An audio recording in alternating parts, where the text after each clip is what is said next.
கனு பார்வேட்ட உற்சவம் ரொம்ப பழைய சீவரம்னு கேள்விப்பட்டிருப்பேன். சீவரம் செங்கல்பட்டு, சென்னையிலேருந்து செங்கல்பட்டு மார்க்கமா நேர சின்ன காஞ்சிபுரம் வந்தோன்னு வச்சுங்க.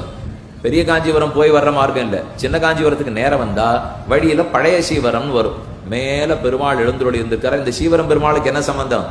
அத்திவரதர் குளத்துக்குள்ள போன உடனே புதிய வரதராஜ பெருமாளை எழுந்துருள பண்ணணுங்கிறதுக்காக இங்கிருந்து தான் கொண்டு போய் எழுந்துருள பண்ணினார்கள்னு சரித்திரம் பார்த்தோம் இல்லையோ. அதை ஞாபகப்படுத்தும் விதமா தேவ பெருமாள் அங்க எழுந்துள்ளார். கார்த்தால இந்த மலைக்கு மேல அவர் ஏறுறது அழகு. சாயங்காலம் மஞ்சள் வெயிலோட அந்த மலையிலேருந்து இறங்கிறது அதை விட அழகு. இது அத்புதம்னா அது அத்தியுதம், இது ஆச்சரியம்னா அது அத்தியாச்சரியம். நேர போய் சேவிச்சாத்தான். நான் எத்தனை விளக்கினாலும் அது புரிய போறது இல்லை. இப்போ கல்கண்டு நன்னா இருக்குன்னு உங்களுக்கு நான் உபன்யாசம் பண்ணால தெரியும்.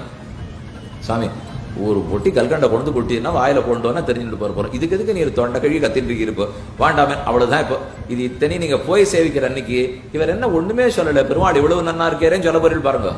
நீங்க கேட்டுட்டு அங்க போன உடனே அவருக்கு சொல்லவே தெரியல. சுவாமி என்னமோ சொல்ல, என்னமா இருக்கு உற்சவம், அவருக்கு சொல்ல தெரியலையே, நீங்க சொல்லணும். அதுதான் தேவ பெருமாளுக்கே இருக்கிற பெருமை.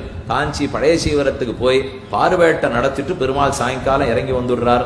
அது உற்சவம். தை மாசத்திலே கனு சீவரம் பார்வேட்ட உற்சவம்.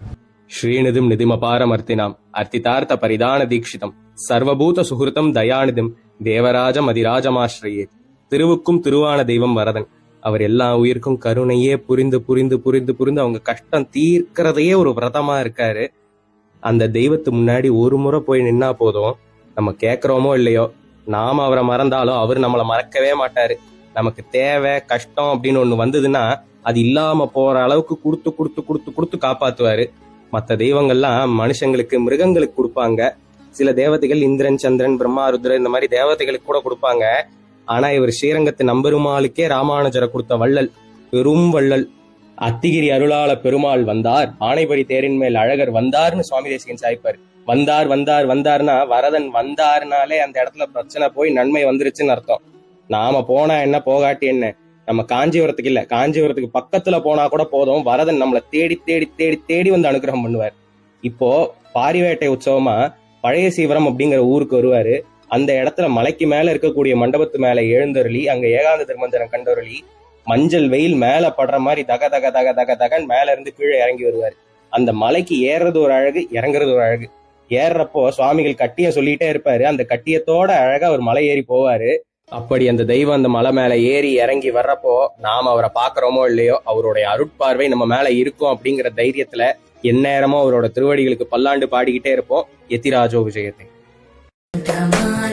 शरच्चन्द्रबालं महादैत्यकालं नभो नीलकायं दुरावारमायं सुपद्मासहायं भजेऽहं सदाम्बोधिवासं गलत्पुष्पहासं जगत्सन्निवासं शतादित्यभासं गदाचक्रशस्त्रं लसत्पीतवस्त्रं हसच्चारुवक्त्रं भजे